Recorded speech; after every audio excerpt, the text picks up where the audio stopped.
Nakakamangha, hindi pangkaraniwan, imposible. Ganito inilalarawan ang isang bagay na maituturing na himala. Isa umano itong nagpapalakas sa pananampalataya.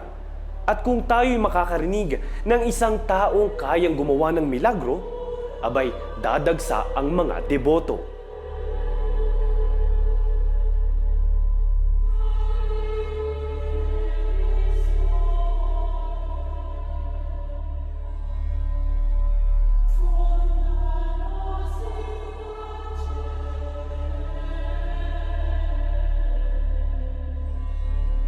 Ganito ang simbahang nasa aking likuran na dinadagsa kada Sabado dahil sa di umano'y milagrosong pagpapagaling sa mga may sakit.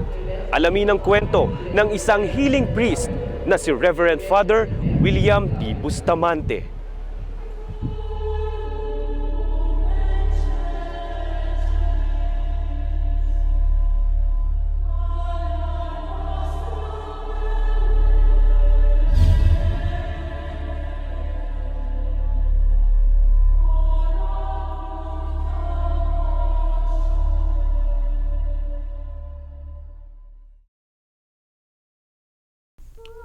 Dalawang oras na biyahe mula sa Maynila ay makararating ka na sa parokyang ito.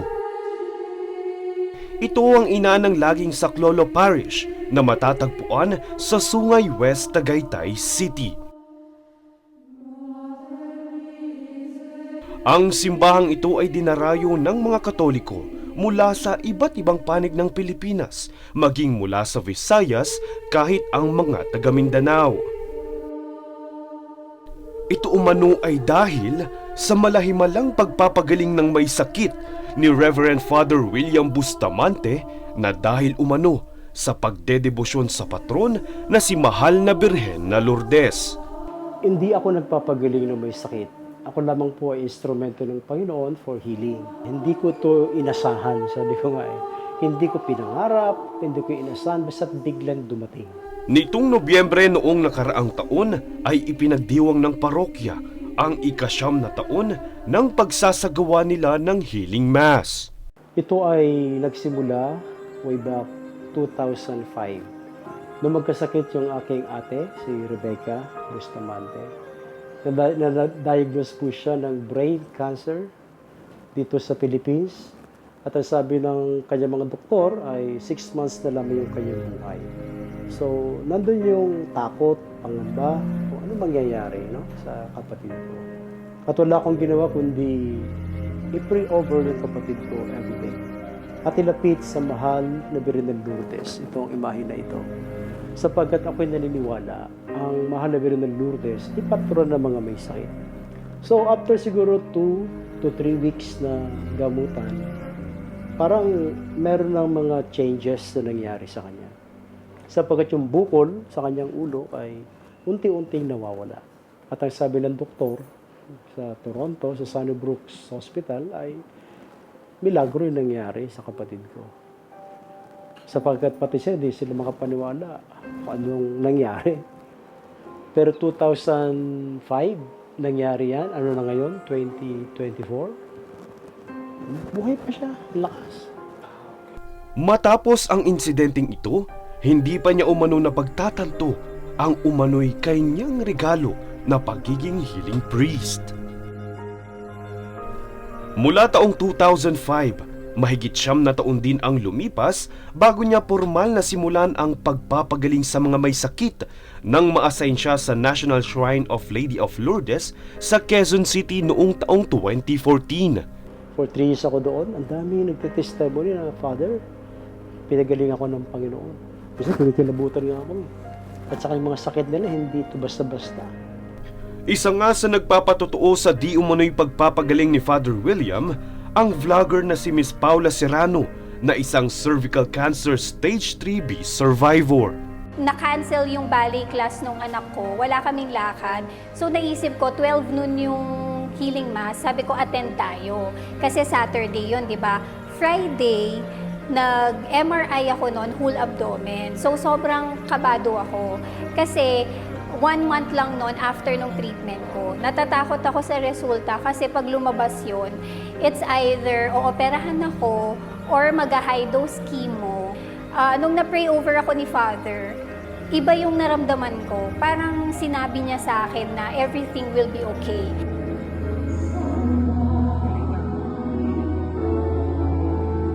Three to 5 working days pa sana bago lumabas ang resulta. Ngunit laking gulat niya, After niya ako ma-pray over, nag-text yung Makati Med na may resulta na. Thank God, pag open ko naman, clear siya. So, hindi ako inoperahan, hindi din ako nag-undergo ng yung dapat na mag-high dose chemo. kahit ang mga cancer cells umano na mabubuo pa lamang ay wala na siyang ikinagulat ng kanyang doktor. To quote, yung mismong sinabi ng doktor na nung binasa niya yung MRI, sabi niya, bukod nga daw sa makinis na yung cervix, sabi niya, wala, kahit kulani, talagang clear siya. Hindi na rin nagbi-bleed, as in wala, parang walang nangyari. Dahil sa karanasang ito, hindi siya nagdalawang isip na ibahagi ito sa kanyang vlog upang maging inspirasyon sa iba. Isa nga sa na-inspire sa cancer journey vlog ni Miss Paula ay si Miss Crystalline Tutas na mula sa Malabon City. Habang nasa ospital ako, nakita ko yung vlog ni Miss Paula Serrano ng Atoya's World. Doon, nag-start ako mag-healing mass. Kasi naniniwala ako kung si Miss Paula na-heal siya, naniniwala ako na i-heal din ako ng mahal ng Birhen ng Lourdes. Nung pinipray over ako ni Father William, iyak na ako ng iyak. Tapos tinanong ako ni Father, sabi niya, kung ba't ako umiiyak. Then sinabi ko yung result ng biopsy, then schedule ng PET CT scan. Tapos tumingin sa akin si Father. Ang sabi niya sa akin, you'll be healed. Ito ang pinanghawakan ni Miss Len, tulad ng kay Miss Paula. Lumipas ang mga araw at nakaschedule si Miss Paula sa susunod na Sabado para sa kanyang PET CT scan.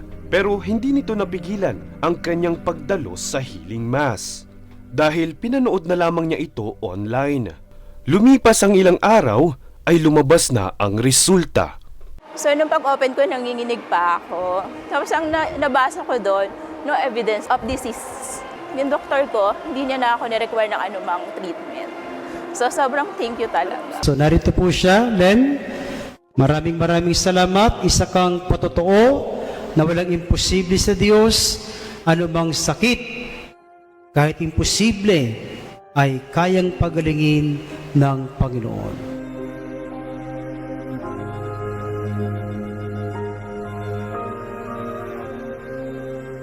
Akin ring nakadaupang palad si Nanay Norma na 5 taon ng deboto ng mahal na Birhen ng Lourdes na minsan na ring nataningan ang kanyang buhay. 6 months to 1 year na daw lamang. Ang taning doon sa pag ganun sakit, stage 4 cancer, lungs pa. 5 taon na niyang iniinda ito, kung saan kada 3 buwan siya ay nagpapa-oral chemotherapy. Ang sabi po ba ng doktor, magagamot po ba yung cancer niyo? Hiningi ko kay Lord na kung talaga ako'y pagagalingin, bigyan ako ng kagalingan. Kung hindi naman nakaalaan ang sarili ko na talagang ako'y kukuhanin, binibigay ko na ang sarili ko. Kung biyayaan man umano si Nanay Norma ng mas mahabang buhay, ay ilalaan niya ito sa pagsisilbi sa simbahan sa kanilang lugar. Nito lamang November 4, 2023, dumalo si Nanay Norma sa ika-9 na anibersaryo ng Healing Mass. Wala pang 1 linggo, laking gulat niya sa resulta ng kanyang check-up. Yun, sabi ng doktor sa akin, himala nga daw. Sabi nga daw, nanay, ano ka na, cancer-free ka na. Kaya naman simula nang siya ay gumaling, inialay na niya ang bawat Sabado sa pagsisimba sa parokyang ito. Alam ko, hindi madali ang ganitong ministry. Nandun yung, siyempre, takot. Nandun yung pangamba, kakayanin ko ba, di ba? Kasi sa dami nang nagpupunta, siyempre, i-heal mo yan, isa-isa. Yung pagod. Siyempre, hindi naman lahat ng tao naniniwala sa ganitong misyon o gawain na binigay sa akin ng Diyos. Ngunit sa kabila ng agam-agam, nagpatuloy si Father William. Sa 9 na taon ng kanyang healing mass, wala umanong araw na Sabado na hindi niya ito naisagawa. Kahit nga noong nagdaang pandemya ay patuloy ang kanyang pagpapagaling sa pamamagitan ng pagla-live. Kung nais ninyo na pakinggan ng Diyos ang mga dasal o panalangin na meron po kayo, ano ang dapat nating gawin? Tularan po natin ang isang lalaking nanalangin sa harap ng Diyos. Isang publikano, isang taong makasalanan. Nang siya po ay pumasok sa bahay ng Diyos, hindi siya makatingin. Bagkus ang lalaking ito ay nakayuko. Ang healing mass na kasi ito, yung pagkakaiba nito, nakafocus lang talaga kami sa healing. Sisimula ng healing mass sa pamamagitan ng pagsasagawa ng banal na misa na susundan naman ng pagbasbas sa healing oil na siyang ginagamit ni Father William sa pagpapagaling. Ito yung misa yun, may blessing ng langis na nagiging healing oil afterwards na pinamimigay namin sa lahat ng mga deboto during the pray-over. Pray-over ko sila, then binibigyan ko sila ng healing oil. Kaya itong langis na ito po yung nagiging kamay ng Diyos upang abutin yung mas maraming mga may sakit. Kaya pag yung ginamit nila yung healing oil na yan at ipinahid sa kanilang katawan, nagkakaroon ng milagro. Sabi ko nga, apart kasi ng healing, yung pagtsatsaga patience. Importante yan sa healing.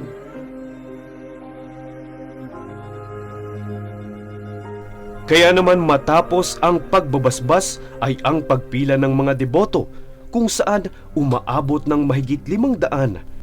Kaya naman mula alas 12 ng tanghali ay umaabot ang healing mass hanggang alas 5 ng hapon.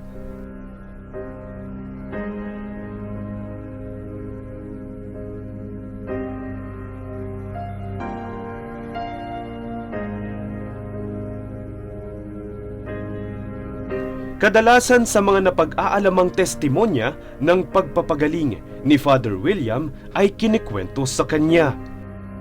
Ngunit nitong February 25, 2023, habang siya ay nagmimisa, laking gulat niya, nakitang-kita niya ang umano'y isa na namang patunay na himala. Dahil ang inaakalang magiging lumpo na sa kanyang buong buhay ay kaya ng makatayo gamit ang kanyang tungkod. Hindi na po ako nakakalakad. Talagang ako parang nagbalik sa pagkabata. Ang sabi ng doktor, makaya ni malumpo, hindi na makalakad. Hanggang sa pinagpatuloy namin yung pagsimba, yung pagsahiling mass. At tuloy-tuloy lang. Hanggang sa nakita nga ako ni Father na nakatukod na ako.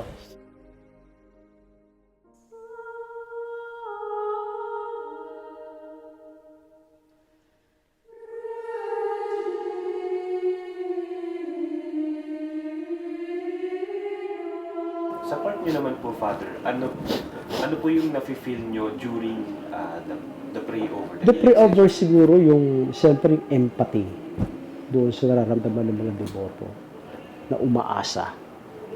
Kaya sabi ko kahit mahaba, parang hindi ako napapagod. Kasi ramdam ko yung kanilang pinagdadaanan sa buhay. At alam ko na dito sila humuhugot ng lakas Kasi ang healing, hindi lamang physical Ang hinihil ng Panginoon, yung kabuuan ng pagkatao. Ang main concern, sabi ko, yung pagbabago natin sa buhay na ito. Na tayo lahat ay nagbabalik loob sa kanyang anak na sa Jesus. Kaya naman kahit na tuluyan ng nakaranas ng umano'y milagrosong pagpapagaling, patuloy ang pagbalik at pagdedebosyon ng mga tao.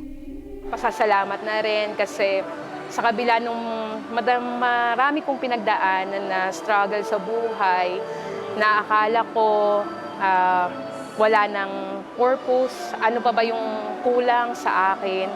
Nahanap ko po yun dito bilang deboto ng Mahal na Birhen ng Lourdes.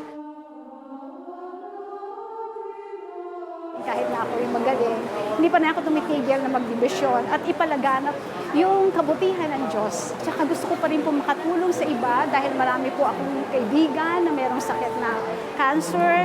Yung po sa cellphone ko, nandoon yung mga picture nila, pinapa-pray over ko sa kanya. At dalawa po sa kaibigan ko na napagaling na ng breast cancer at saka cervical cancer. karamihan na naghihiling mas, mga mahihirap din. Kaya sabi ko, ito na yung panawagan ng Diyos sa akin na sa ministry na ito ng healing. Na bagamat hindi naman ako nagpapagaling, sabi ko nga sa iyo, ako is just simply an instrument ng ating Panginoon para maraming mga tao ang makatanggap ng healing na nagmumula sa ating Panginoon Diyos at sa tulong ng mahal na Lourdes na nananalangin sa mga may sakit. Hindi naman kasi lahat ng ganitong ministry ay pwedeng gawin ng lahat ng pare. It's a gift eh.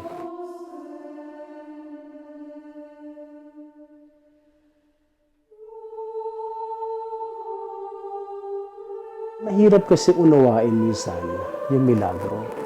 Kasi dito papasok yung faith eh, pananampalataya. Pag wala kang faith kasi, pwede mo i-question itong ginagawang healing na ito. Mahirap unawain ang mga deboto ng mahal na Lourdes unless maranasan mo.